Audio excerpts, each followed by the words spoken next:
बाल व्यवहार का अध्ययन, विषय वस्तु, व्यवहार के सिद्धांत, व्यवहार के नियंत्रक तत्व, बच्चों के व्यवहार के अध्ययन की विधियां। 1. व्यवहार के सिद्धांत, थियोरीज ऑफ बिहेवियर। व्यवहार का अध्ययन कई मनोवैज्ञानिक सिद्धांतों पर आधारित है जो यह समझने में मदद करते हैं कि बच्चे कैसे सोचते हैं, महसूस करते हैं और प्रतिक्रिया करते हैं। के शास्त्रीय अनुबंधन सिद्धांत, classical conditioning, Pavlov. Ivan Pavlov ने इस सिद्धांत को प्रतिपादित किया। यह बताता है कि बच्चे किसी विशेष उत्तेजना, स्टिम्युलस के प्रति प्रतिक्रिया विकसित करते हैं। उदाहरण, यदि बच्चे को स्कूल जाने पर पुरस्कार मिले तो वह स्कूल को सकारात्मक रूप से देखेगा। खा प्रचालन अनुबंधन सिद्धांत, operant conditioning, B F Skinner. यह सिद्धांत कहता है कि यदि किसी कार्य के बाद पुरस्कार या दंड मिले तो व्यवहार प्रभावित होता है। सकारात्मक प्रतिक्रिया, पॉजिटिव रीइंफोर्समेंट, अच्छे व्यवहार को बढ़ावा देती है।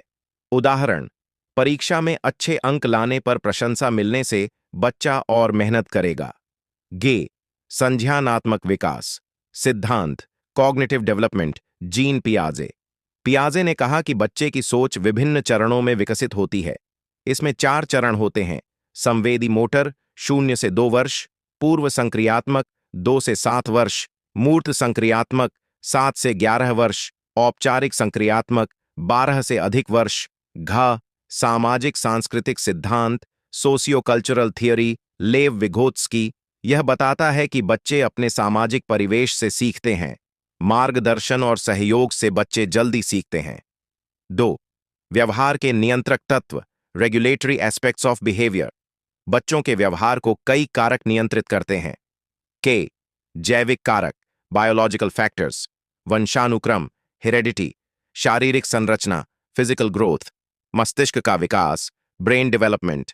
खा पर्यावरणीय कारक, एनवायरमेंटल फैक्टर्स, परिवार, फैमिली एनवायरनमेंट, विद्यालय, स्कूल एनवायरनमेंट, समाज, सोशल इंटरैक्शन।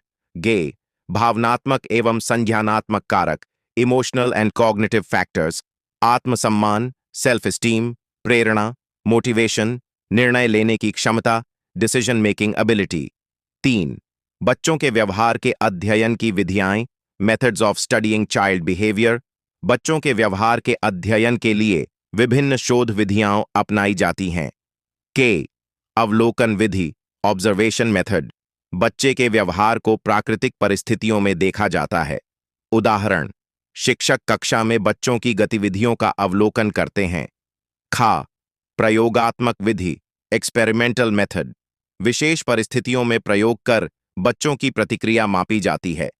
उदाहरण, बच्चों पर विभिन्न शिक्षण तकनीकों का प्रभाव देखना। गे आत्मकथात्मक विधि, बायोग्राफिकल मेथड। बच्चों के जीवन इतिहास का अध्ययन किया जाता है। माता-पिता, शिक्षक और स्वयं बच्चे से जानकारी ली जाती है। घ साक्षात्कार विधि, इंटरव्यू मेथड। बच्चों और उनके अभिभावकों से बातचीत कर जानकारी एकत्र की जाती है। यह गहन अध्ययन के लिए उपयुक्त विधि है। ना जीवन इतिहास विधि, लाइफ हिस्ट्री मेथड। बच्चे के विकास से संबंधित घटनाओं का क्रमबद्ध अध्ययन किया जाता है। निष्कर्ष, बच्चों के व्यवहार को समझने के लिए विभिन्न सिद्धांतों और शोध विधियों का उपयोग किया जाता है। इनके माध्यम से शिक्षकों और अभिभावकों को बच्चों के मानसिक, सामाजिक और संज्ञानात्मक विकास को सही दिशा देने में मदद मिलती है।